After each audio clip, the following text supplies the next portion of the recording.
Samuel சிறு குழந்தையாக வளர்ந்தபோது அன்னா அவனை கவனமாக பேணி வளர்த்தாள். அவன் பேசத் தொடங்கிய தருணம் முதல் இவன் தேவனுக்கு சொந்தம் என்பதை அவள் மறக்கவில்லை. ஒவ்வொரு நாளும் அந்த சிறு குழந்தைக்காக அவள் மனதில் ஒரு தீர்மானம் இருந்தது. சாமுவேல் போதுமான வயதை அடைந்ததும் அன்னா அவனை சிலோவிலிருந்த தேவனுடைய ஆலயத்திற்கு கொண்டு சென்றாள். கையில் பலி காணிக்கைகள், இதயத்தில் கண்ணீர்.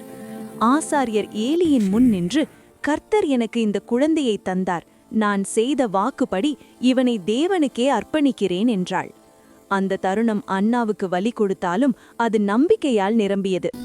சாமுவேல் ஆலயத்தில் தங்கி தேவனுடைய சேவையில் வளர ஆரம்பித்தான். சிறு வயதிலேயே அவன் தேவனுடைய சந்நிதியில் நடந்து ஏலியின் கீழ் சேவை செய்தான். அவன் உடலில் குழந்தைத்தனம் இருந்தாலும் அவன் வாழ்க்கையில் தேவனுடைய திட்டம் தெளிவாக தெரிந்தது. தேவனுக்காக அர்ப்பணிக்கப்பட்ட அந்த குழந்தை ஒரு நாள் முழு இஸ்ரவேலை வழிநடத்தப் போகிறான்.